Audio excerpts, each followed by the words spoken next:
atau ilmu yang mempelajari dengan toksin, ya, ilmu yang mempelajari toksin. Mede, Nadia atau Farhan, ketika nanti di tengah jalan ada gangguan sinyal atau suara, langsung komen ya suara ya, biar saya tidak ngomong sendiri. Iya, Pak. Ya. Nanti aku ngomong sinkron nggak kerungu, berdua ngomong kalau setan aku ya. Baik. Kejadian keracunan di rumah sakit itu jarang sebenarnya ya. Biasanya kalau di daerahnya Meide, daerah selatan, daerah apa Meide, Blatter ya, itu keracunannya bukan keracunan yang aneh-aneh. Keracunannya biasanya pasiennya itu bekerja di kebun, kemudian dia pulang-pulang tahu-tahu mabuk, pusing dan sebagainya. Kenapa? Biasanya habis semprot insektisida. Betul Mede ya? Yang pakai digendong-gendong itu Mede ya? Iya, Pak. Kemudian ke sawah, semprot, kemudian dia tahu pulang-pulang mual, muntah, pusing, bahkan nggak sadar. Begitu. Ada juga kalau dia bekerja di pabrik kimia, ya, keracunan bahan kimia juga pernah terjadi. Atau mungkin yang di daerahnya Farhan Aziz Salam di daerah Bondowoso. Bondowoso ya Farhan ya? Sukowono, Pak.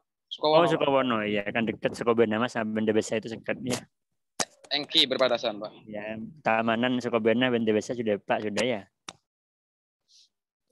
Jadi terkait dengan yang lain-lain biasanya adalah intoksikasi dari sesuatu yang tempat dan isinya palsu.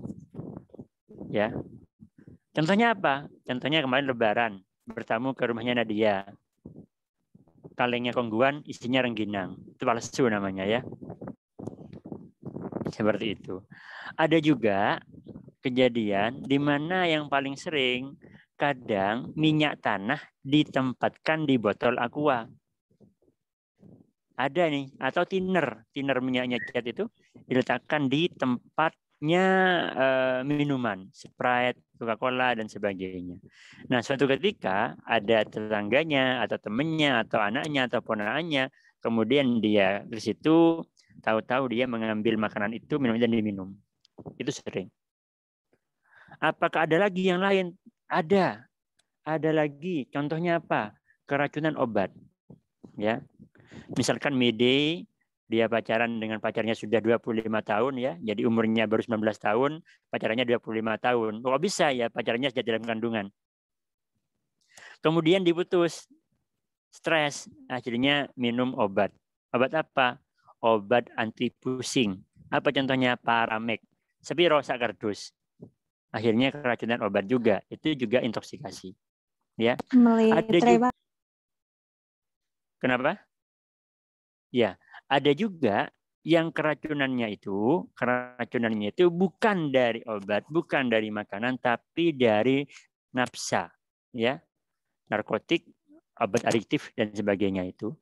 Itu keracunannya biasanya adalah mereka pecandu atau peminum alkohol yang dia dengan dosis yang sangat tinggi berlebihan sehingga juga ada intoksikasi. Ya, seperti itu. Nah, di sini saya nggak akan menjelaskan detail sekali, nggak. Kita hanya langsung pada aplikasinya, supaya nanti ketika panjenengan semua praktek di rumah sakit pada KDP 2, ya, pada tanggal berapa itu Mede? 15 ya, 16 Agustus nggak salah. Itu nanti bisa diaplikasikan di IGD maupun di tempat-tempat Anda praktek yang di mana di situ mungkin ada pasien-pasien dengan intoksikasi atau mengalami keracunan. Seperti itu. Baik. Jadi yang disebut dengan toksikologi itu adalah ilmu yang hujan kayaknya. Sebentar ya, saya izin mindah helm dulu dan jaket. Saya di sepeda soalnya. Maaf.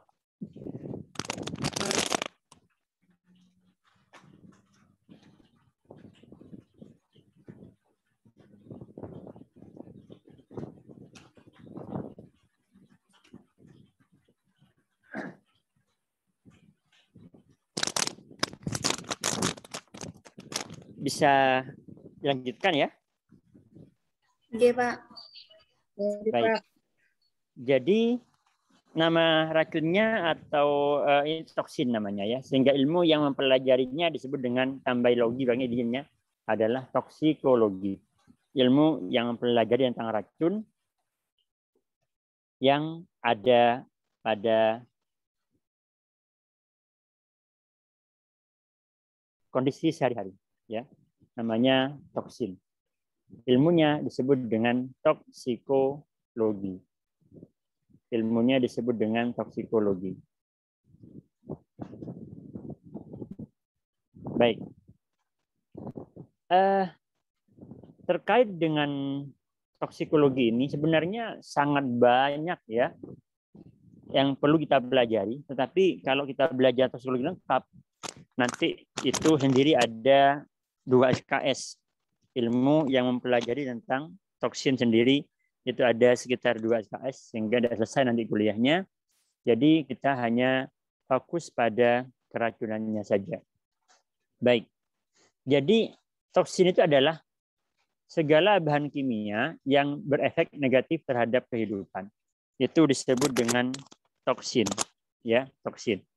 Dan kalau toksin itu diserap baik melalui inhalasi atau pernafasan atau diserap melalui pencernaan ingesti ditelan atau diserap melalui indera mata, hidung, bahkan melalui kulit, ini bisa melukai hostnya, melukai manusianya, bahkan bisa membunuhnya, ya, bahkan bisa membunuhnya.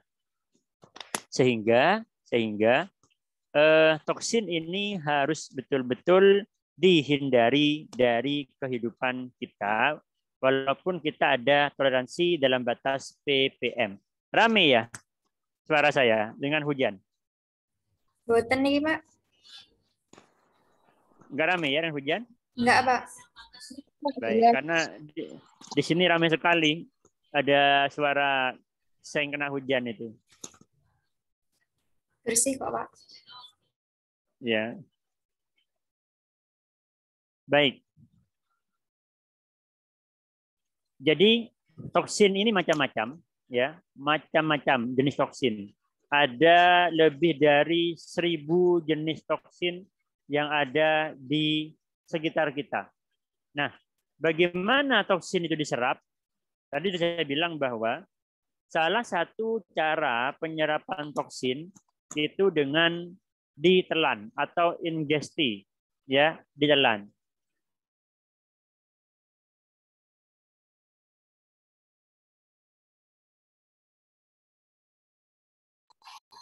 Melalui gastrointestinal tract atau melalui GI tract, ya, sehingga ketika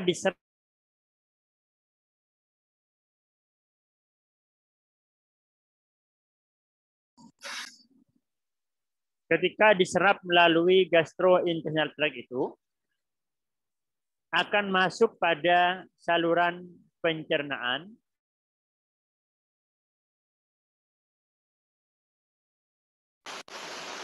mulai dari faring, kemudian esofagus, sampai dengan gaster. Sehingga Anda harus tahu racun atau toksin yang masuk ke dalam tubuh pasien itu melalui jalur yang mana. Apakah melalui jalur pencernaan ataukah pernafasan? Apa tujuannya?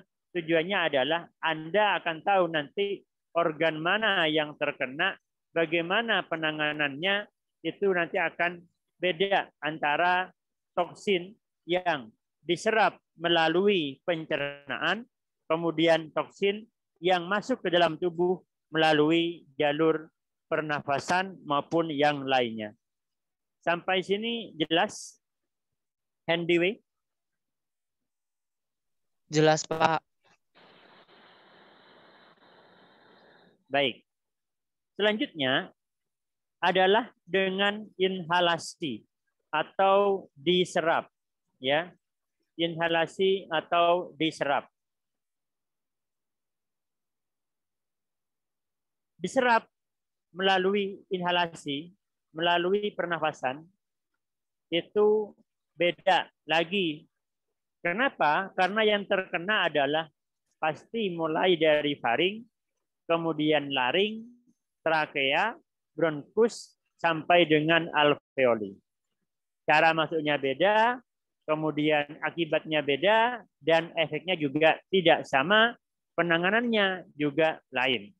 Jadi mekanisme masuknya racun ke dalam tubuh pasien ini penting Anda tanyakan, penting Anda pahami dari mana masuknya, sehingga Anda tidak salah dalam melaksanakan penanganan pada pasiennya. Seperti itu. Kemudian ada juga toksin yang diserap oleh tubuh melalui pembuluh darah, intravena. Loh kok bisa? Biasanya ini melalui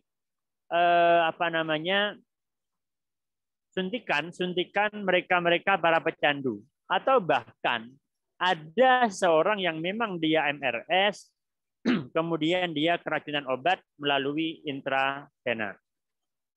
Selanjutnya ada yang melalui kontak bahan kimia atau disebut dengan chemical burn. Jadi melalui kulit, berlama-lama dengan deterjen, berlama-lama dengan bahan yang korosif dan sebagainya, air aki, asam sulfat, itu juga bisa menimbulkan efek toksik, ya, seperti itu. Nah, terkait dari mekanisme penyerapan tadi, reaksi tubuh berbeda-beda. Beda pasien, beda bahan, beda toksin, efeknya juga berlainan. Sehingga ada yang berefek langsung seketika itu juga, ada yang berefek lambat, bahkan ada jangka panjang. Kerasannya kalau sudah 2-3 tahun kemudian itu ada. Kerasanya ada yang 1 minggu ada yang sekarang kena langsung KO ada. Tergantung dari kondisi pasiennya, tergantung dari jenis racunnya, dan tergantung dari bagaimana cara penyerapannya. Sampai sini jelas, Nadia Sabila? Jelas, Bapak. Mede, suara saya masih jelas? Masih, Pak. Tidak ada gangguan suara hujan? Tidak, Pak. Bersih. Ya, alhamdulillah. Ada pertanyaan sampai dengan bagaimana toksin diserap oleh tubuh?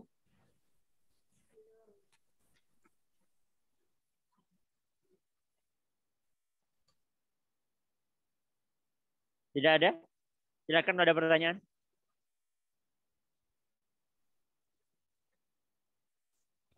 Baik. Kalau tidak ada, kita lanjutkan.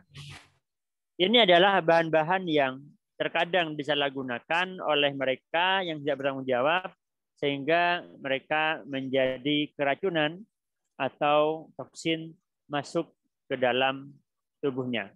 Ya, seperti itu. Kita mulai dari ingested poison atau racun yang ditelan melalui saluran GI tract. Yang pertama, ada toksin korosif.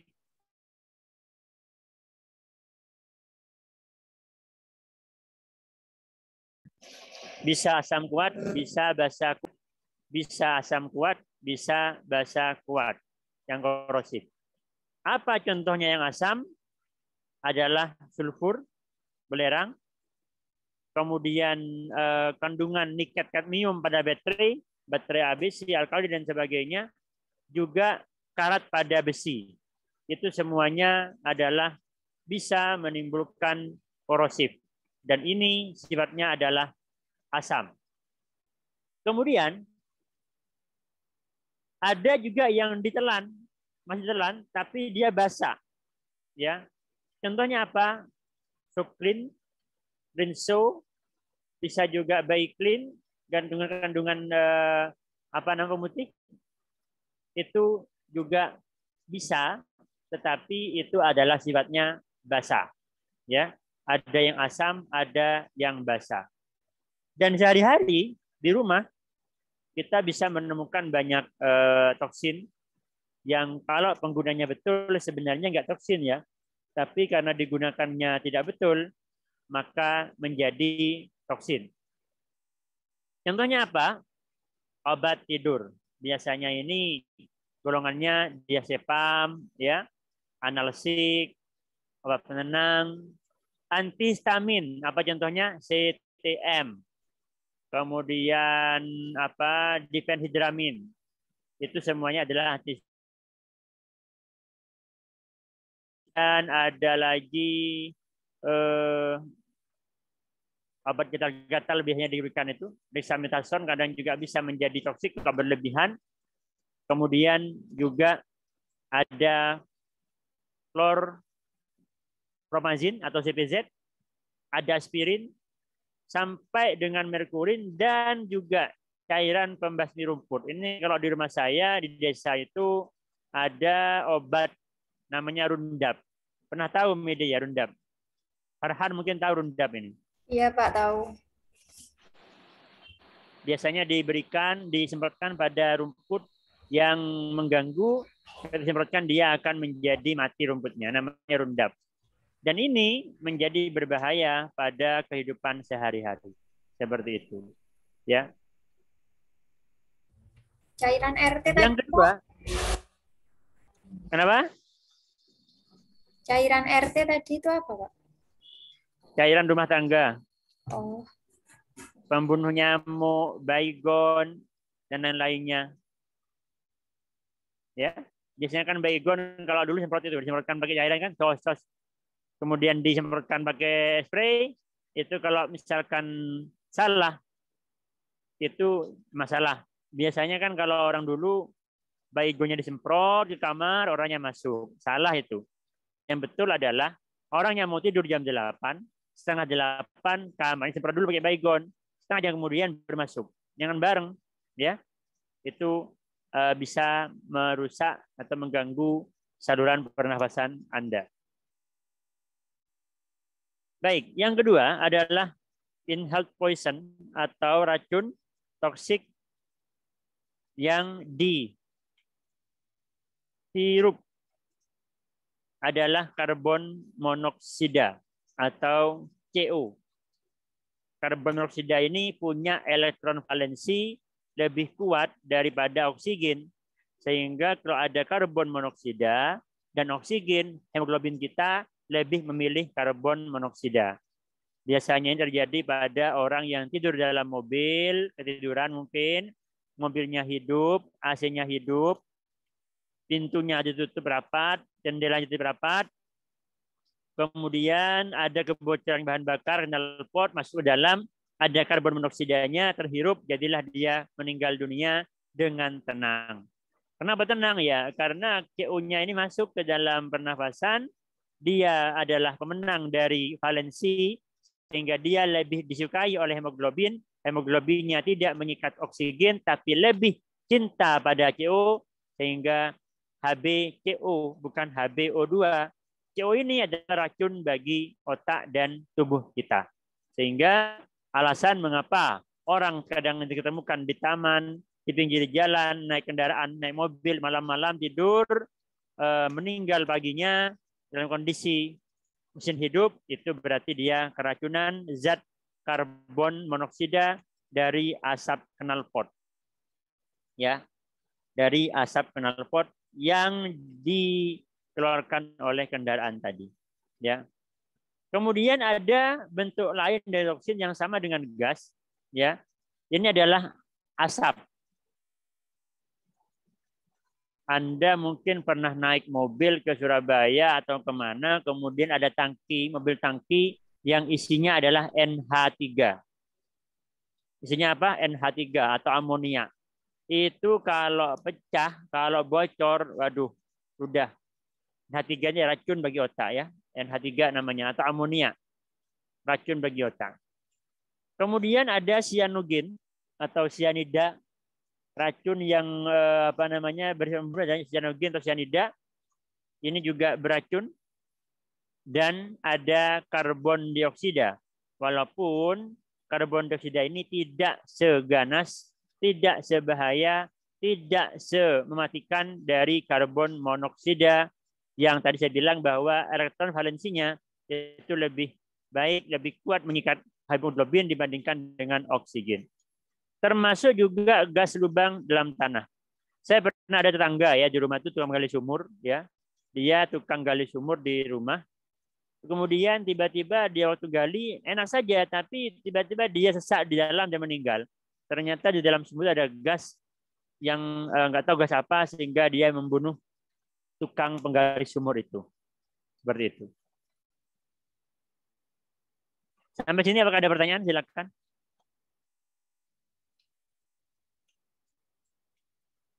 Handiwi, jelas? Jelas, Pak. Sindai, Puspito, Jelas, Pak. Dewi Holisa, Awalia, jelas? Jelas, Pak.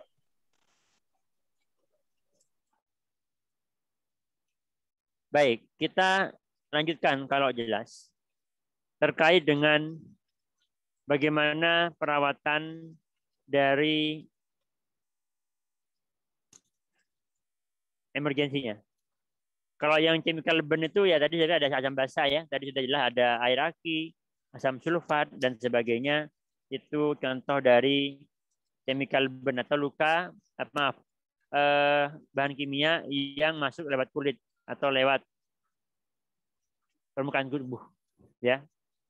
Nah, bagaimana penanganannya? Apa tujuan kita dalam melakukan perawatan gawat darurat pasien dengan intoksikasi?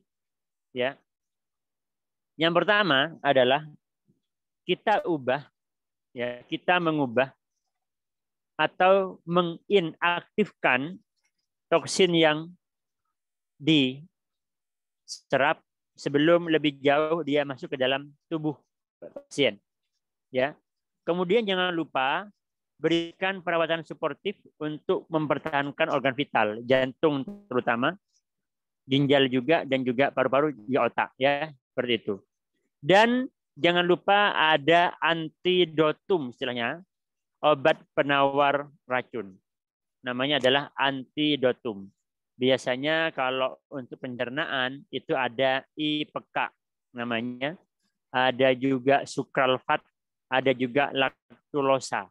Itu obat penawar yang bisa diberikan pada pasien dengan keracunan lewat pencernaan.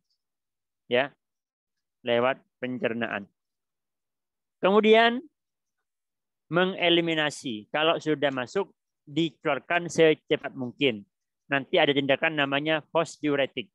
Ya, pasien dipaksa untuk kencing lebih banyak, lebih cepat supaya racun tidak berlama-lama ada di dalam tubuh pasiennya. Seperti itu. Sampai sini jelas? Jadi yang pertama adalah sebelum masuk diubah dulu, dinonaktifkan dulu. Kalau sudah masuk, pertahankan organ vital, ya, netralkan racun itu, dan jangan lupa segera keluarkan racun yang ada di dalam tubuh itu dengan cara tadi, fosdiuretik. Jangan biarkan dia berlama-lama ada di dalam tubuh pasiennya.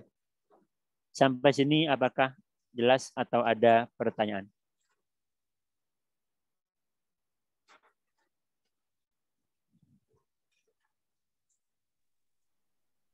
Jelas ya? Jelas, Pak. Baik.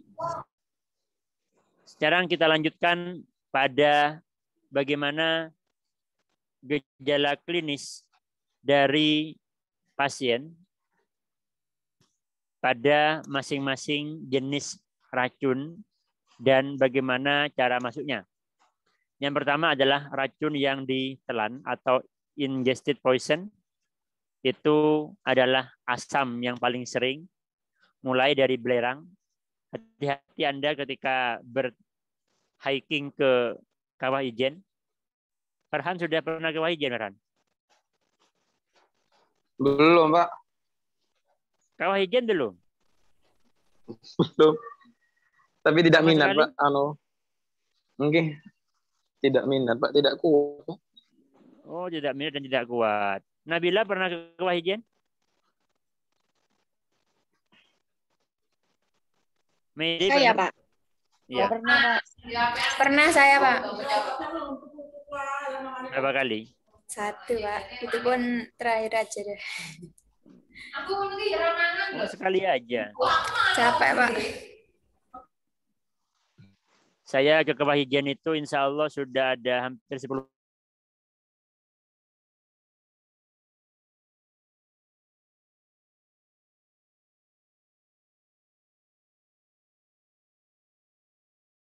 Ada racun. Hati-hati kalau sana.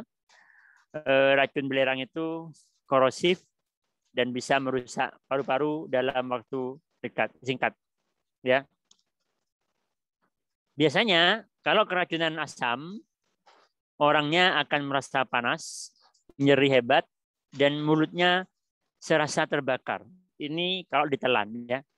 Misalkan tidak sengaja ada belerang, warnanya itu kuning bagus, disangka es rajos diminum. Maka biasanya mulutnya akan terbakar, panas, dan bahkan shock akibat dari masuknya asam ke dalam tubuh. Sedangkan kalau basah itu biasanya soda pedas atau soda api tertukar dengan garam Inggris, ya, Mg4. Itu juga berbahaya, ya. Biasanya orangnya datang ke IGD dengan bibirnya bengkak, lidahnya bengkak, dan muntah-muntah. Ini karena basah. Kemudian ada amonia. Amonia itu Anda mau tahu amonia, baunya kalau ada temannya masuk ke kamar mandi bilang nggak usah disiram, ya, nanti baunya itu khas bau amonia. Baunya khas adalah bau amonia. Dan kalau ditelan itu asam dan bisa merusak mukosa saluran pencernaan. Kemudian ada antihistamin. Ini obat biasanya, ya silakan Alisa mau pipis katanya. Antihistamin itu biasanya tadi ada CTM, ya, ada apa namanya difenhidramin, itu ada di kotak obat biasanya, ya. Kemudian terkadang menjadi masalah ketika anak-anak yang melihat dan dianggap remeh dan dimakan, itu juga bahaya juga seperti itu. Nah, kalau kelebihan antihistamin biasanya ngantuk, bahkan ada henti nafas seperti itu. Sampai di sini, apakah jelas kira-kira nanti ketika Anda mendapatkan pasien dengan gejala seperti ini? Oh, ini keracunan asam. Oh, ini keracunan basa. Oh, ini antihistamin. Namun demikian, gejala yang muncul perlu dikonfrontasi, perlu dibuktikan dengan sisa racun yang ada. Ya, biasanya kita minta bawa contoh sisanya atau sisa yang dimakan, yang diminum seperti apa. Seperti itu. Silakan, ada pertanyaan? Ada Pak. Saya mau nanya Pak. Silakan, Hari. Itu cara mengatasi itu seperti apa? Pertolongan pertamanya itu harus bagaimana Pak? Kalau keracunan asam Pak. Baik, untuk mengatasinya sebentar lagi kita jelaskan, ya, sabar. Oh, enggak Pak. Oke, siap. Lanjut. Baik. Berarti ya Pak ya.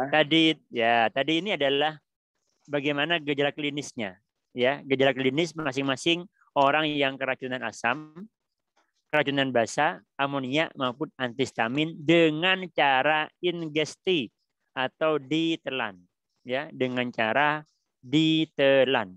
Saya ulangi, dengan cara ditelan. Bagaimana caranya? Baik. Sebentar.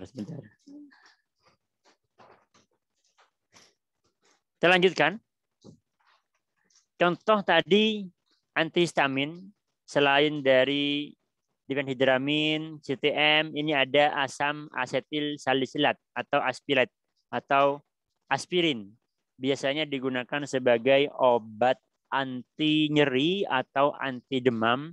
Dia fungsinya sebagai antihistamin, ya. Kalau berlebihan, biasanya dia dosisnya adalah 500 mg untuk dewasa dengan berat badan sekitar 50 kg. Bayangkan ketika ada anak-anak dia mengkonsumsi aspirin ini biasanya manis ya. Ada yang pernah minum aspirin nggak? Mbak Sindai. Pernah minum aspirin? Aspilet? Enggak, Pak, enggak pernah. Warnanya kuning? Novianti pernah minum?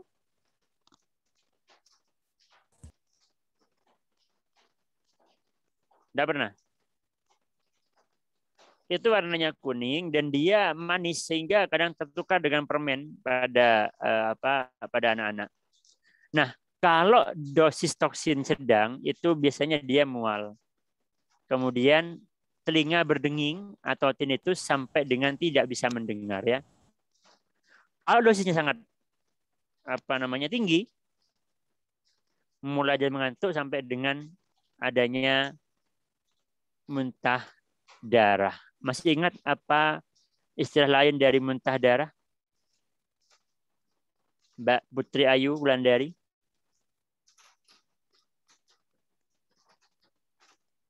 Putri Ayu Wulandari. Minggu lalu kita bahas ini. Ya, apa istilah lain dari muntah darah? Kita sudah bahas pada minggu kemarin ini. Itu apa? Apa ya? Apa?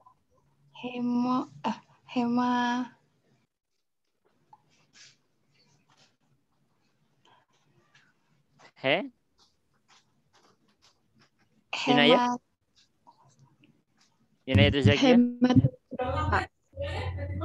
Diulang. Apa Mbak Inaya? Hematemesis, Pak. Hematemesis. Jadi hematemesis itu kalau dia darahnya berasal dari lambung warnanya hitam, ya. Kalau darahnya berasal dari pernafasan warnanya merah segar, namanya apa, Nadif?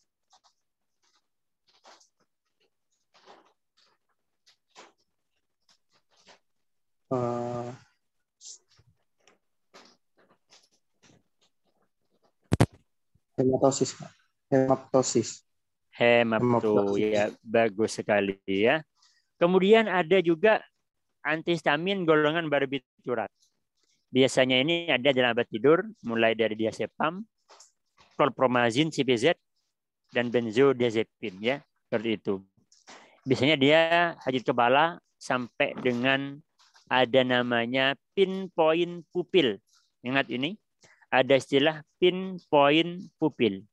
Pin itu titik jarum, poin pupil. Artinya pupilnya sangat kecil. Itu khas. Jadi Anda nanti di IGD menemukan pasien dengan tidak sadar, mulutnya kebiruan, cyanosis, dilihat matanya pakai lampu senter, kok pupilnya mengecil, kecil sekali. Berarti itu namanya adalah pinpoint pupil. Itu perlu Anda curigai dia keracunan barbiturat, ya, seperti itu. Kemudian ada pestisida. Wah, ini banyak sekali jenisnya, saya nggak tahu nih. Yang di lapangan mungkin Mbak Mede lebih tahu dari saya yang petani. Saya juga petani, tapi saya jarang ke lapangan ya. Saya nyuruh orang aja kalau bertani, karena lihat saja. Jadi mulai dari racun insektisida, pestisida, dan lain-lainnya itu juga bisa menimbulkan masalah. Dan saya sering menemukan pasien ini, biasanya dia siang-siang tidak pakai masker, kemudian menyemprot padinya, sore-sore sudah pusing, mual, dan muntah-muntah. Ya, seperti itu. Sampai kejang bahkan. Ya, termasuk racun tikus. Ya, strychnine itu racun tikus. Kalau dia kena telan sangat berbahaya. Ya, sangat berbahaya. Kemudian juga ada Fe atau besi. Fe ini biasanya diberikan pada ibu hamil, warnanya merah. Ya, biasanya namanya sulfas ferrosus. Ya, Fe. Itu warnanya merah, mirip dengan sangobion, tapi dia tabletnya tablet merah dan menarik. Sehingga kalau ketemu anak-anak kecil kadang dimakan dianggap dia permen, ya. Seperti itu. Nah, kalau berlebihan bisa menimbulkan sama ada hematemesis sampai ada fatigue dan mengantuk, bahkan tidak sadar ya kalau sampai berlebihan dosisnya. Kemudian ada timah, ya. Timah ini jarang ada karena dulu timah itu untuk solder. Ada yang tahu solder nggak? Di pelajaran fisika dulu di SMA ada solder ya di Sayulistiro? Lupa, Pak. Lupa. Solder itu pakai timah ya, dipanasi timah. Atau sadur namanya. Di desa-desa itu kalau ada panci bolong disolder, tahu ya? Di daerahnya ya. Jarang terjadi ya yang timah ini. Ini jarang terjadi, tapi juga kita waspadai bisa juga terjadi ya. Biasanya kita harus lihat sisa dari timah itu seperti apa. Ada yang hitam, ada yang putih. Kemudian lisol. Lisol ini adalah bukan anti ya, dia adalah obat-obat desinfektan. Dia korosif, aromanya menyengat dan biasanya zaman dulu digunakan untuk mengepel lantai sebelum ada struktur lantai dan sebagainya, itu pakai lisol. Bahkan mungkin di ruang operasi, ruang OK sakit ICU masih menggunakan lisol untuk mengepel lantai. Dia lebih efektif dalam membunuh kuman atau mikroorganisme. Seperti itu. Ya. Kemudian ada merkuri. Ini ada dalam yang di lemari itu ya warna putih, apa namanya? Kamper ya. Dan juga ada dalam bedak yang dipakai oleh Inayatuz Zakiyah. Ya. Itu ada merkurinya, hati-hati Mbak. Jadi gunakanlah bedak atau foundation apa namanya lah, macam-macam saya nggak hafal. Kadang macamnya ada 12 macam ya. Mbak Inaya ini kalau bedak ada 12 macam bedaknya. Mulai foundation, cuci muka, bedak malam, bedak siang, bedak sore, bedak ke pasar lain, bedak waktu mau ke sekolah lain, kuliah lain. Ya Mbak Inaya, bedaknya ada 12 macam Mbak Bia. Enggak, Pak, satu aja. Oh, satu aja. Tapi satunya ABCDE kan ya. Hati-hati kalau Anda mengkonsumsi atau menggunakan bedak ini ada merkuri, juga gunakanlah yang sudah ada nomor AKL-nya ya. Nomor AKL-nya berarti dia sudah resmi dites oleh BPOM, Badan Pengawas Obat dan Makanan. Kemudian parafin ini lilin, itu bahan lilin itu ya. Kadang juga digunakan untuk membuat boneka dan sebagainya, walaupun jarang. Dan pembasmi rumput, tadi rundap contohnya. Ya, semuanya gangguannya macam-macam, mulai dari ringan sampai dengan berat. Seperti itu. Itu yang diingesti atau yang ditelan. Nah ini dia. Tadi yang nanya. Mas? Tadi yang ini siapa tadi ya? Hari, Bapak. Oh iya. Bagaimana penanganannya? Baik. Ketika ada pasien yang mengalami keracunan makanan, keracunan melalui saluran makanan atau melalui saluran pencernaan, penanganannya kita ada 3 pendekatan.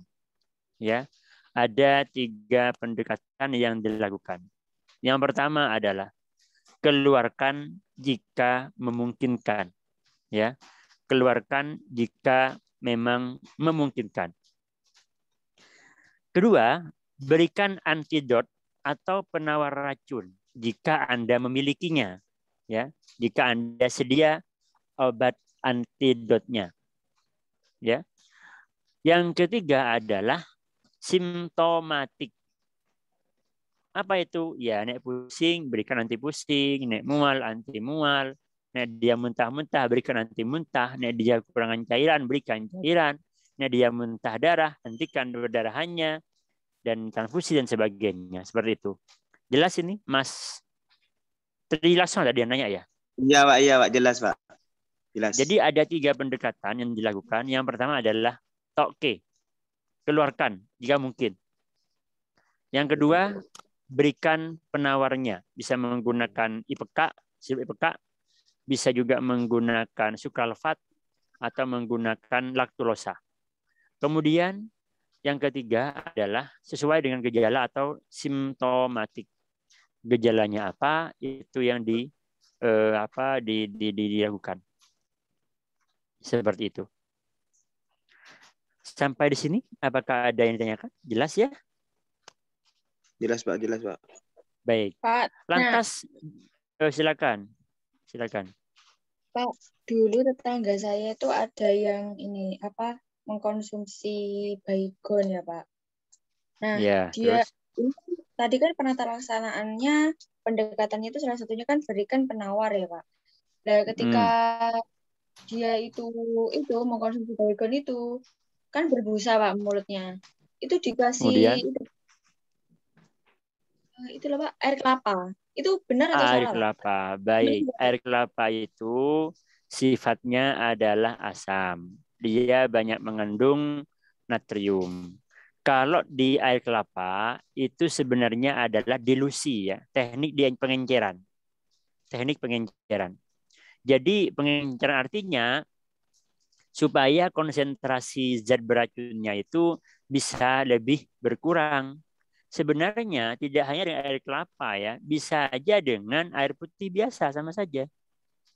Karena yang pemberian air kelapa pada pasien itu adalah hanya teknik teknik dilusi, teknik untuk dilution, mengencerkan saja. Jadi menurunkan konsentrasi racun yang ada dalam lambung. Seperti itu ya Mbak Nadia. Kalau dibilang penawar bukan. Air kelapa itu bukan antidotum. Dia tidak menawarkan racun ya. Tapi dia memiliki kandungan elektrolit yang tinggi. Ya, kandungan natrium tinggi, kalium tinggi, dan dia bersifat sedikit asam, pH-nya mungkin antara 4 atau 5. Sehingga Anda dibiarkan air kelapa sampai 5 jam, kecut kan ya? Jadi itu bukan antidotum, bukan anti racun, tapi dia untuk dilusi atau mengencerkan racun yang masuk ke dalam tubuh. Baik, realnya kalau pasien ada di IGD, yang pertama dilakukan adalah kita airway management, seperti kemarin tetap, ya. Nadi yang nggak sadar, cek nadi nggak teraba, apa kemarin? RJP, kemudian 30 kompresi, 2 tiupan, 5 siklus, cek nadi lagi, kemudian cek nafas, 3M, dan seterusnya. Ya, seperti itu. Kemudian kaji fungsi dari kardiovaskuler juga lainnya. Artinya bagaimana? Cek tekanan darahnya. Apakah dia hipotensi? Apakah dia mengalami gangguan pernafasannya? RR-nya meningkat, sesak nafas, dan sebagainya. Artinya status hemodinamik dan fungsi dari lain-lainnya dikaji. Fisiknya dicek. Nadi, darah, RR, suhu, dan lain-lain. Termasuk dari ini, produksi urin. Biasanya orang yang mengalami keracunan yang ditelan itu ada kondisi yang disebut dengan GGA, gagal ginjal akut. Ya, ginjalnya rusak untuk sementara waktu, maka biasanya produksi urinnya menurun. Mestinya kencingnya dia normal, dia malah oliguri, kencingnya sedikit. Ya, kenapa demikian? Karena ada kerusakan pada nefron. Itu kita perlu ukur. Ingat bahwa normal produksi urin, Mbak Cindy ya, normal produksi urin pada pasien dewasa adalah antara setengah sampai dengan 1 cc per kilogram berat badan. Sedangkan untuk bayi atau anak-anak, produksi urin adalah antara 1 sampai dengan 2 cc per kilogram berat badan. Sehingga dengan berat badan Mbak Cindy sekarang, berapa jumlah urin Mbak Cindy tiap jamnya? Normalnya berapa?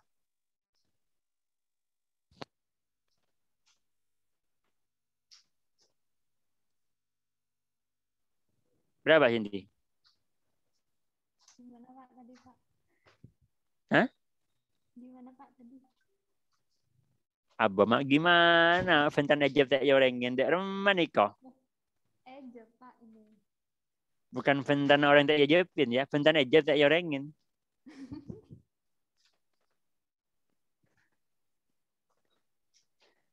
Sekali lagi, yang kedua, setelah kita ABC bagus ya, jantungnya berdetak, nadinya sudah jalan, nafasnya oke, ukur tekanan darahnya, ukur RR-nya, hitung RR-nya, kemudian bagaimana fungsi ginjalnya terutama. Ingat, fungsi ginjal ini dikaji dengan mengukur produksi urin. Itulah mengapa seluruh pasien yang keracunan atau pasien yang dehidrasi pun itu kita ukur produksi urinnya, ya, baik kateter maupun cek frekuensi berkencingnya. Kalau dia kencingnya sudah banyak, berarti fungsi ginjalnya bagus. Ingat bahwa produksi urin normal untuk dewasa antara cc per kilogram berat badan per jam, sedangkan untuk anak-anak antara 1 sampai dengan 2 cc per kilogram berat badan per jam. Sehingga dengan kondisi ini, berapa produksi urin, berapa jumlah urin normal Mbak Cindy per jamnya?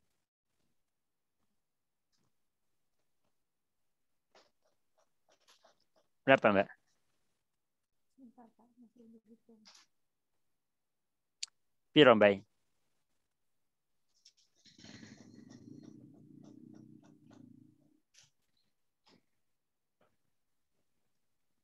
Mayday, berapa jumlah kencing Anda per jam normalnya?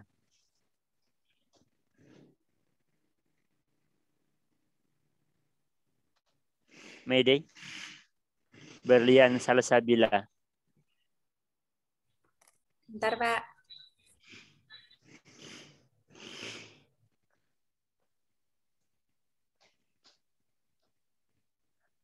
Rosidawati Ningsih, berapa Mbak Rosida?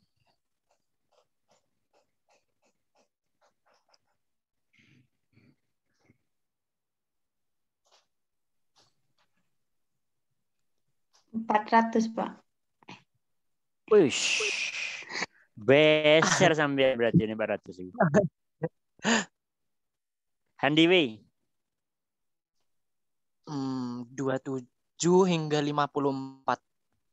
27 cc. hingga 54 cc per kilogram. Maaf, per jam. Iya, per jam. Mede kita mau mede. Gimana, Pak? Berarti berapa? Beratnya berapa? 47. Ya sudah. 47 47 bagi 2 sampai dengan 47. Berarti 23,5 sampai dengan 47 cc per jam. Begitu ya? Iya, Pak. Ya, baik. Itu penting Anda pahami ya. Kalau kurang dari itu berarti ada masalah. Nah, ini dia ya. Yang ketiga, pasang kateter untuk monitor fungsi ginjalnya. Tadi saya bilang bahwa kalau kencingnya pasiennya berkurang, berarti fungsi ginjalnya menurun. Dan itu perlu ditata laksana. Ya, seperti itu. Dan kadang perlu dilakukan tes laboratorium. Ya. Kemudian, jangan lupa kapan kejadiannya dicatat. Kenapa demikian? Perhatikan. Pasien datang ke IGD ya. Jam 7 pagi. Keracunannya tadi jam mau sekolah sekitar jam 6:30. Bedakan dengan pasien datang ke IGD jam 7 pagi, keracunannya jam 12 malam. Kira-kira beda apa sama penata laksanaannya? Mas Hendy.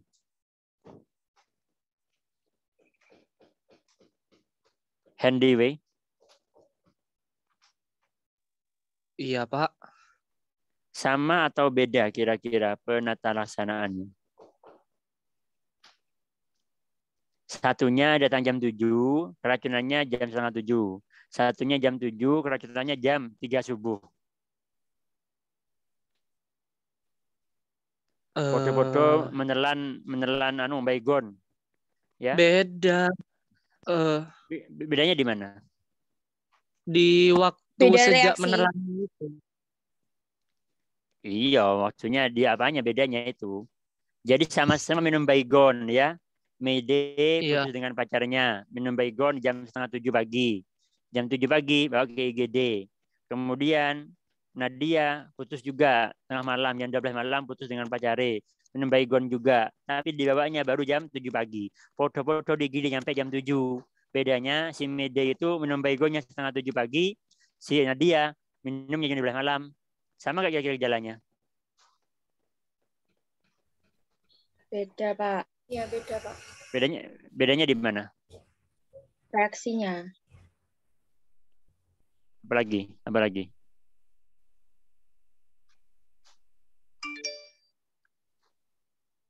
Apalagi bedanya di mana?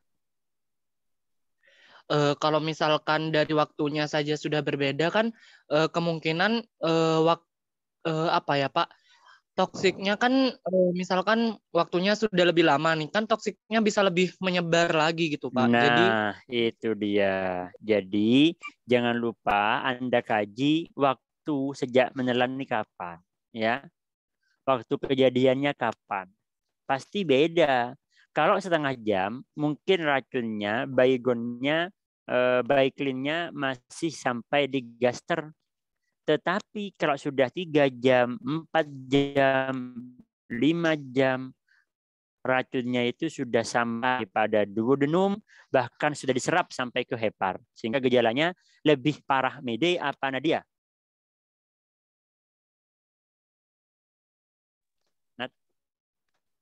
Nadia? Nadia? Ya, Pak. Gejalanya lebih parah dirimu apa Mede?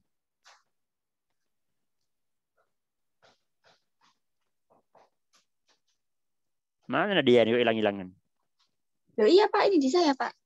Iya. Gejalanya lebih parah dirimu apa lebih parah Mede dengan tadi kejadian tadi itu? kamu tadi jam berapa Bil minum racunnya? Jam 12. Iya, jam 11. Mede jam berapa? Jam 7. Di Meeting jam 1. Nah, kira-kira parah siapa? Lebih Parah parah Nadia, Pak. Parah Nadia. Kenapa ke parah Nadia? Waktunya, Pak. Waktunya udah lama. Berarti kan otomatis masuknya ke tubuh itu udah lebih dalam. Iya. Ya, jadi seperti itu. Ini penting sekali, jangan disamakan. Wadah-wadah minum racun, tapi waktu juga berpengaruh sama volumenya. Bisa jadi Nadia itu selamat, Mede mati. Loh, kok bisa? Kenapa kira-kira? Padahal Mede itu racunnya minumnya jam setengah 7. Nyampe di gigi jam 7 setengah jam kemudian. Tapi hidup sehat. Tetapi si siapa? Nadia minumnya jam 12 malam. Sampai di gigi jam 7. Hidup. Kenapa kira-kira? Tidak apanya lagi? Itu, Daya tahan Pak. tubuhnya, Pak. Yang dikonsum yang tertelan itu jumlahnya lebih besar. Betul. Jadi Mede minumnya 5 gelas baygon.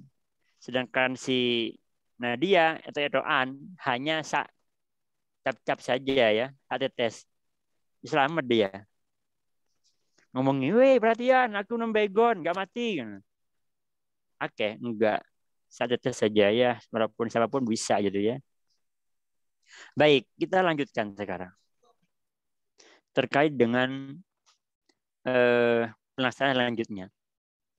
Kalau yang ditelan itu adalah zat korosif, ya, asam dan basa tadi, ini tadi yang ditanyakan oleh Mbak Nadia. Berikan air minum atau susu. Apakah boleh pakai air kelapa? Silakan. Tujuannya adalah dilusi ya, mengencerkan. Nek susu ini juga mengurangi penyerapan karena susu ini menghambat penyerapan makanan ataupun racun di gaster. Ya. Itu. Jadi minum sebanyak-banyaknya untuk mengencerkan racun yang dalam tubuh. Ya. Dan lakukan prosedur pengosongan gaster dengan cara rangsang muntah.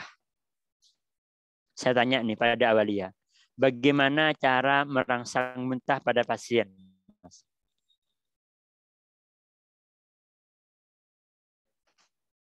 Halo, Awalia, Dias, Putranto. Gimana? Bagaimana cara merangsang muntah pada pasiennya?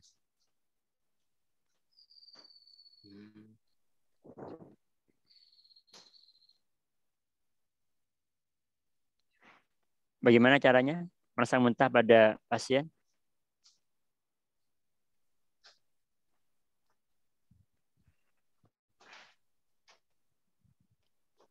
Sindai. Sudah aja ya Sindai ya. Tadi Ajar, bentar Pak. aja ya orang ini Sindai ini. Ini Pak, masukin jari ke mulutnya Pak. Oh di mood gitu ya, di mood. Oh Iya, gitu. Pak. Gitu. Kan muntah Gak dari bisa, mulut, coba Pak. coba lihat saya nih. Kamu muntah saya lihat. Ada muntah kan? Ya kurang dalam paling Pak. Orang dalam. Sedalam apa? Iya. Sampai sini. Apa dah? Dalam cintamu padanya ya.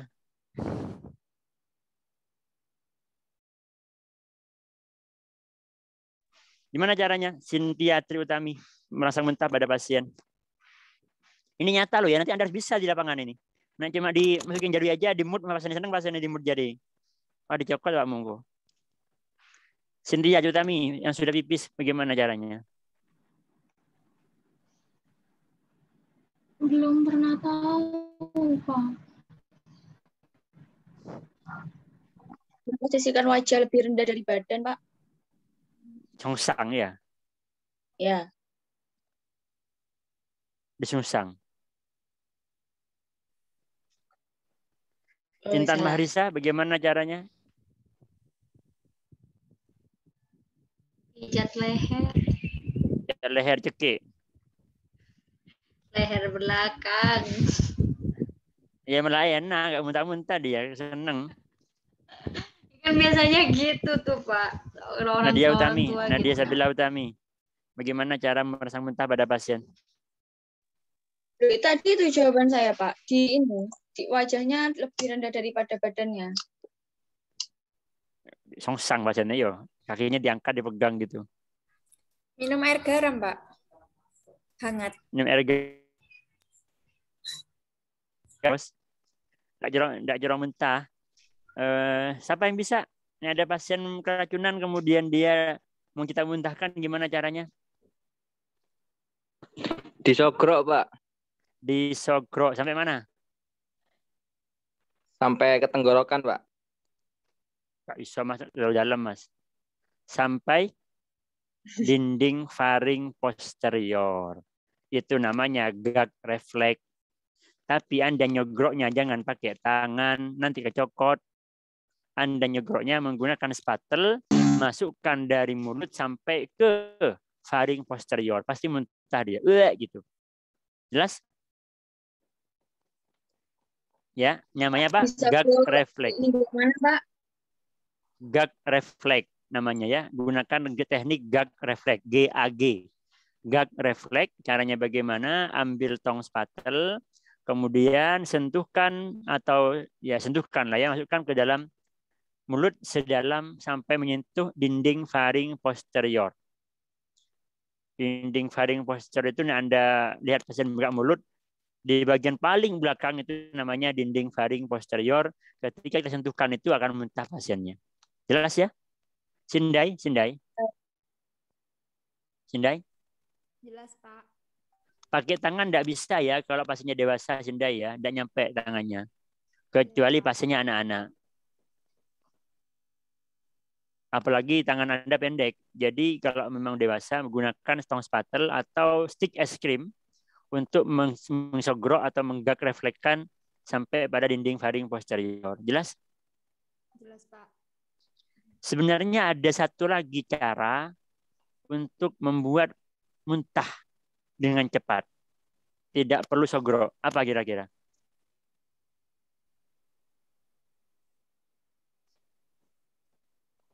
Dikasih Apa kira-kira? bau-bauan. Kasih bau-bauan apa lagi?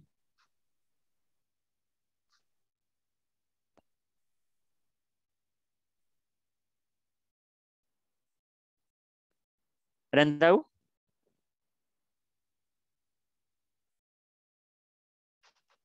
Ya, ada salah satu teknik yang bisa membuat muntah tanpa dengan sogrok, tanpa dengan dibalik kepalanya katanya tadi Nadia, tanpa dilakukan tong spatel, mudah saja untuk membuat dia muntah adalah tunjukkan mantan dia ya.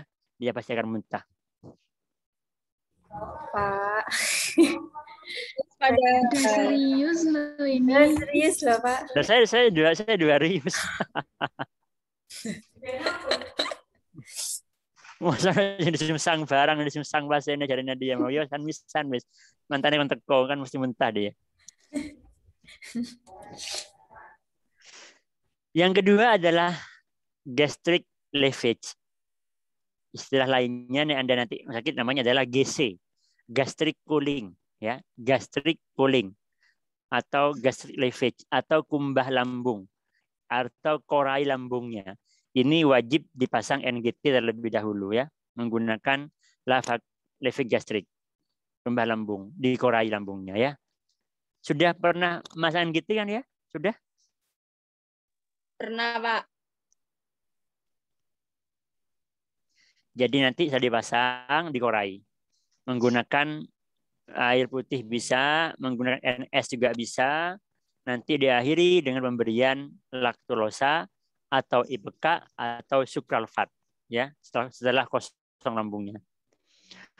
Kemudian dengan aktivasi dari tadi dengan pemberian IPK saya bilang ya, IPK namanya. IPK.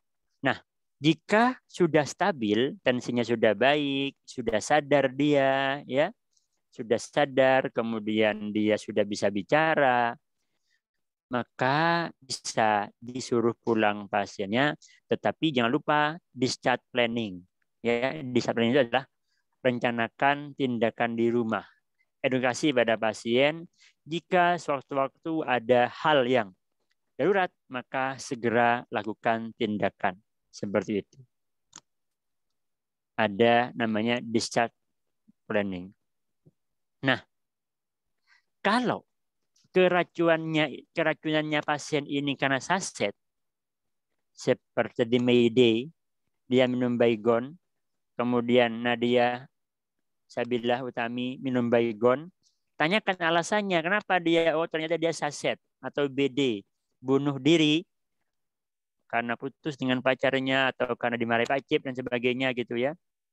Maka yang perlu dilakukan selain kita tangani secara emergensi, konsul pada SPKJ, konsul ke Pak Komar, konsul ke Pak Mat, atau konsul ke psikiater. Seperti itu. Ya? Jelas? Jelas. Walaupun saya ada pengalaman ini ya, ada pengalaman seorang istri mau bunuh diri, dia minum zat korosif. Ternyata ditanya kenapa dia, oh ternyata katanya suaminya selingkuh, sehingga istrinya mengalami dia mau bunuh diri. Dikonsulkan ke psikiater manapun nggak sembuh-sembuh sampai banyak tempat oleh orang tuanya. Ternyata obatnya apa? Mau tahu? Nikah lagi. Ya, pintar sampean. Ternyata obatnya adalah dia minta di madu ya. Seperti 3 istrinya Rafadil itu di Al-Qodiri kan 3 istrinya itu. Salah satunya adalah kakak kelas Anda, jadi alumni Fikres Ilmu Jember. Namanya Mbak Yeni. Itu istri keduanya. Istri keduanya Rafadil itu adalah Mbak Yeni. Yeni Kurnia namanya. Dulu waktu dia KTI dengan saya, Yeni Kurnia itu, dia nikah dengan Rafadil, nikahnya bahkan belum lulus. Sehingga Anda para jomblo di sini yang mau dipoligami silakan hubungi Mayday ya. Nanti dihubungkan dengan Rafadil itu. Biar jadi istri keempat atau kelima atau keenam atau ketujuh. Baik, sampai sini apakah ada pertanyaan? Silakan. Pak tanya. Monggo. Pak, kenapa pemerintah kok tidak melakukan sosialisasi kepada keluarga-keluarga untuk menangani masalah intoksikasi ini, Pak? Intoksikasi. Padahal kan ini penting, Pak. Kan harus dibawa ke pelayanan kan otomatis butuh waktu, Pak. Betul. Jadi sebenarnya karena jarang terjadi, maka dilupakan ini, Mbak. Puskesmas itu fokusnya pada PSN, ya, pemberantasan sarang nyamuk, penyakit menular, Sekarang lagi ada COVID. Siap. Ini aku buat bos. Jadi pakai 2 saya. Ini untuk bicaranya, ini terus nyanunya. Gimana, belum dikirim tadi? Oh, siap. Siap. Jadi karena fokusnya pada penyakit menular, TBC, kusta, kemudian HIV, maka intoksikasi ini diabaikan ya, nggak tahu kenapa. Dan di Puskesmas tidak ada divisi khusus atau sub khusus yang menangani intoksikasi. Yang ada itu adalah penyakit menular, TBC, KIA, itu aja. Sangat sering terjadi keterlambatan. Pasien sampai di IGD sudah ada gagal ginjal, sudah ada rusak alveolinya dan sebagainya. Ya mungkin nanti bisa disampaikan ke Puskesmas kalau Mbak Nadia sudah menjadi kepala Puskesmas atau menjadi istrinya kepala desa gitu ya.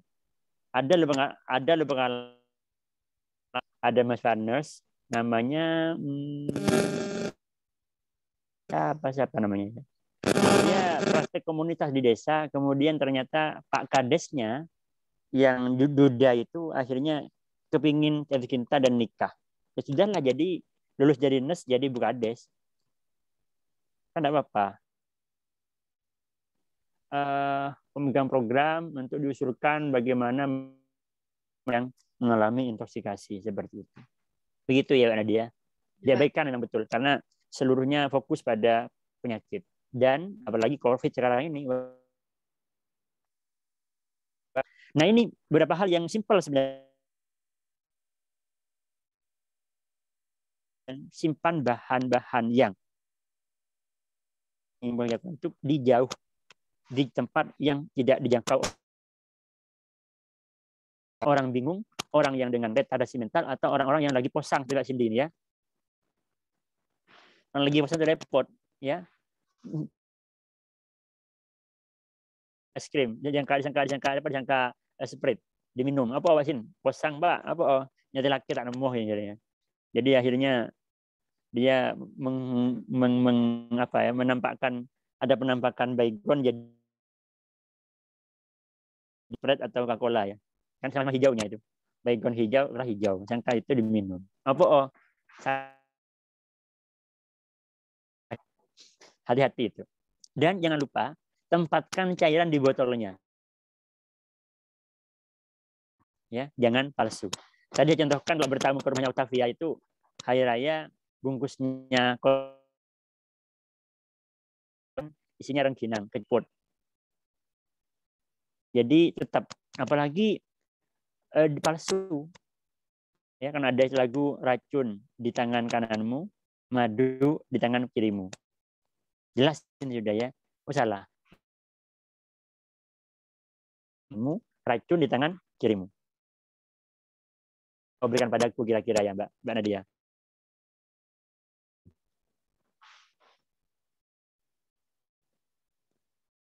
Senyum-senyum Mbak Nadia. Dikasih racun mau, kasih madu mau, enak Mbak. Nek dikasih madu ya tinggal minum, saya nggak ada masalah. Nek saya kasih racun gampang, suruh minum Anda sendiri, kiambian dewe ya, selesai masalahnya ya. Yang repot itu kalau racun dicampur madu. Coba sekarang saya lihat. Cynthia Utami, saya punya bensin di tangan kanan. Saya punya susu di tangan kiri. Anda mau yang mana? Yang susu, Pak. Cynthia, yang susu. Dikasih susu mau, saya minum. Saya Anda kasih bensin, saya mau. Saya minum juga ke sepeda motor. Ya enggak? Sehingga repot. Nek dicampur susu, dicampur bensin. Diminum sepeda motor nggak jalan. Kan begitu ya. Nah, ini yang bahaya. Jadi Anda tolong jangan mencampur aduk. Karena bisa seolah-olah Anda dikasih bensin sama susu. Nek dikasih bensin saja jelas diminumkan ke sepeda motor. Kasih susu Anda minum, nek dicampur tidak bisa diminum siapa-siapa. Yang repot. meledak itu hati-hati, jangan disimpan di dalam rumah, taruh di gudang saja ya, seperti itu. Dan hati-hati Anda punya ponakan, jangan mengecat mainan, jangan mengecat sesuatu. Ini lagi ya, ada mainan-mainan yang kadang dibuat mainan oleh anak-anak dan itu bahan bakunya mudah lepas, mudah luntur. Mainan, mobil-mobilan dan sebagainya. Kadang kan nggak dimain terus, karena dia di mood kadang ya. Seperti Mbak Nadia ini ya, Mbak Nadia, Mbak Cynthia ini kuliah ngemut pulpen di mood. Itu bahaya. Pulpen itu ada kandungan zat warnanya. Nah, di mood itu akan masuk ke dalam tubuh Anda dan itu bisa menjadi masalah. Sing parah lagi Mbak Nadia ya. Ini Anda ngemut pulpen, puasanya batal. Puasanya batal. Ya, pernah saya sampaikan dulu, ludah yang sudah dikeluarkan, Anda telan, itu batal puasanya. Contoh, Mbak Nadia pulpen di mood. Habis di mood, dikeluarkan pulpennya. Keluar dari itu lagi, batal puasanya. Kenapa? Karena ludah dikeluar, kemudian di mood lagi. Itu nggak boleh ya. Kemudian ada inhaled poison. Jadi yang diserap melalui penyaluran nafasan, ini biasanya karena kecelakaan atau karena bunuh diri, ya seperti itu. Yang paling berbahaya adalah tadi kandungan karbon dioksida, ya. Karbon dioksida ini dikeluarkan oleh kendaraan bermotor atau mesin, ya. Dan ini bisa menimbulkan kematian mendadak, ya. Karbon monoksida. Ini dia. Karena bahaya, karena dia nggak berwarna, tidak detektif dan nggak kerasa, ya. Jadi ada pembunuhan massal dengan karbon monoksida itu nggak kerasa dia. Tidak kerasa nyeri, nggak apa, tetap mati.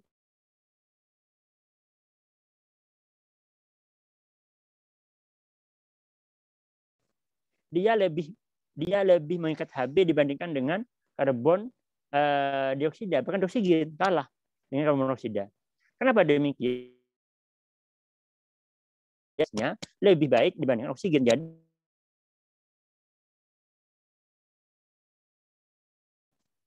Hb mau ikat oksigen, ya, atau Hb mau ikat karbon dioksida, dia akan memilih karbon monoksida. Kenapa demikian? Karena afinitasnya atau elektron valensinya lebih menarik, lebih kuat dibandingkan oksigen. Paham ya? Jadi misalkan di luar itu ada karbon monoksida, ada oksigen. Kalau hemoglobin dalam darah itu lebih milih karbon monoksida. Ya, namanya adalah karboksi hemoglobin. Itu bahaya sekali karena bisa menimbulkan hipoksia general. Ya, mulai dari pusing sampai dengan meninggal dunia, gagal nafas dan kematian. Caranya bagaimana? Ya, begini sudah wajib dilakukan pemberian oksigen tingkat tinggi. Belum pulang? Mantap. Berapa apa? Di mana namanya? Bitkom?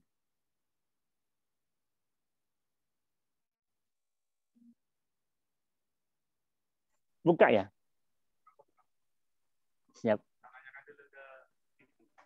Oke, sih kepalanya ya. Sampai sini ada pertanyaan, silakan. Pak, mencium bau bensin itu bisa menyebabkan keracunan? Mencium bensin. Kalau hanya sekali saja tidak. Tapi 2 jam Anda cium terus, ya iya. Jelas. Oh, iya, Pak. Dan itu bahaya untuk ibu ya, untuk calon ibu, termasuk Nadia. Itu bisa menimbulkan karsinoma, kanker pada paru-paru, juga kanker pada saluran kandungan. Organ kandungan maksudnya. Sehingga saya sangat kasihan dan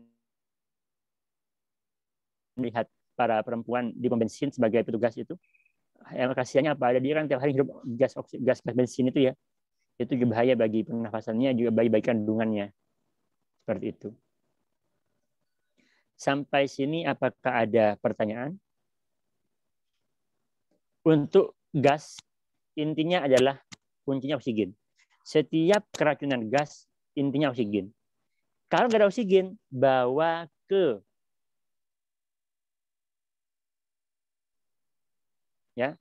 Bawa kemana? Bawa ke outdoor. Kalau tidak ada oksigen, bawa ke outdoor. Bawa ke luar ruangan. Jelas ya? Tetapi intinya setiap keracunan yang inhalasi adalah oksigen. Jadi penataan secara umum adalah bawa keluar oksigen. Iya, keluar oksigen itu aja intinya. Dan kalau memang dia di jantung, ya RJP. Dan lain-lain saya kira bisa dibaca sendiri. Baik, berapa oksigen bisa diberikan maksimal pada pasien yang keracunan?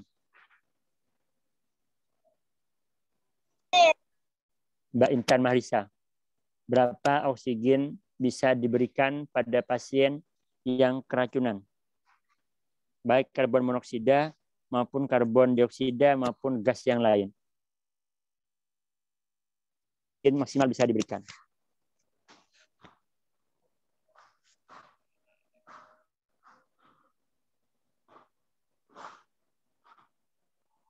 Berapa?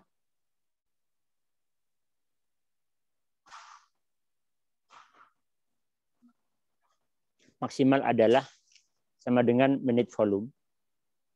Menit volume itu adalah tidal volume kali RR. Ya. Tidal volume sama dengan 6 sampai 8 cc badan. Saya ulangi. Oksigen bisa diberikan maksimal pada pasien ini adalah sama dengan tidal volume, di mana tidal volume rumusnya adalah sama dengan menit volume, di mana menit volume rumusnya adalah tidal volume kalikan RR. Tidal volume rumusnya adalah 6 sampai 8 cc per kilogram berat badan. Baik. Selanjutnya adalah bahan kimia. Ini gampang saja, tinggal cuci dengan air mengalir. Kemudian nek perlu gosok dengan air sabun, dan sebaiknya kalau luka bakar karena fosfor jangan berikan air putih. Kenapa demikian? Karena bisa memperdalam luka bakar.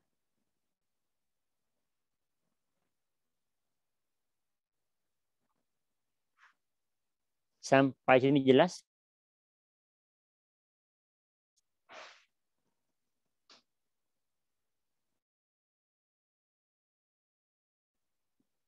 Ada pertanyaan?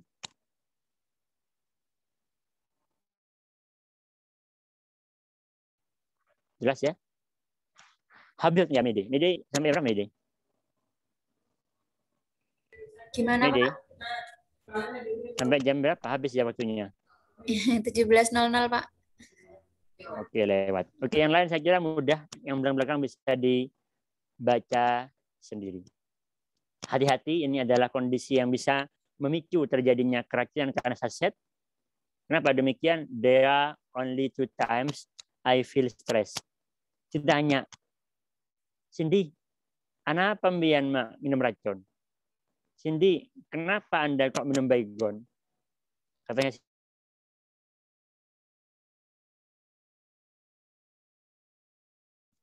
kapan stresnya? Saya hanya 2 waktu. Saya tuh stresnya nggak selalu, nggak terus-terusan. Gimana? Stresnya saya hanya 2 waktu saja. Kapan? Siang dan malam. Jadi berdoa ini.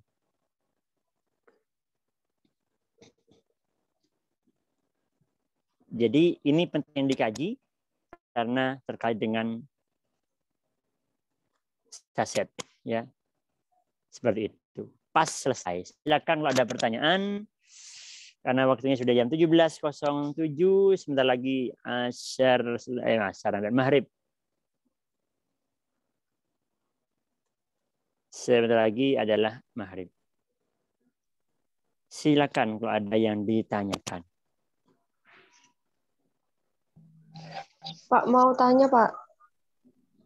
Ya, silakan.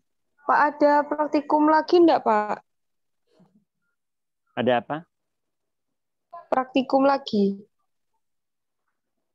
Praktikum lagi? Kan sesuai rencana ada ya, Mede ya? Enggak, Pak, yang pemasangan varises esophagus. Tapi nggak tahu masih koordinasi dengan pimpinan dulu. Nah, emang oke, ya ada. Nanti ada yang disampaikan oleh Media dan Farhan. Iya, Pak. Kenapa? Ada apa? Enggak apa-apa, Pak. Tanya aja. Soalnya kan Kalau kalau Probolinggo ini. enggak, Pak. Banyuwangi. Sekarang Pandanwangi nggak ada kereta sudah, Pak. Jadi kalau ke Jember bingung. Ya enggak bingung, Mbak. Ada sepeda motor, ada mobil, ada dokar, ada kaki. Kan enggak bingung.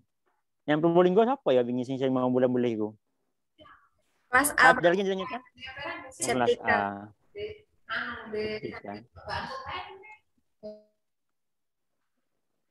Ya, baik. Kalau nggak ada, saya di sini sendiri nggak ada orang, sepi loh. Oh, belum pulang, Pak. Bukan belum pulang, saya baru datang ke sini. Tadi saya di klinik kan, kemudian pulang ke rumah. Habis itu janjian sama orang habis asar di daerah Ngirampus. Ternyata orang yang ingkar janji, jadinya kuliah di sini akhirnya. Terjebak karena Mede jaringannya di sini nggak enak, Pak. Di taman enak aja, taman sendirian sepi di sini, tidak ada jauh kan. Baik, terima kasih Anda semua telah bergabung dengan kami. Semoga ada manfaatnya.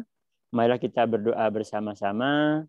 Subhanakallahumma wa bihamdika asyhadu an la ilaha illa anta astaghfiruka wa atubu ilaik. Assalamualaikum warahmatullahi wabarakatuh. Waalaikumsalam.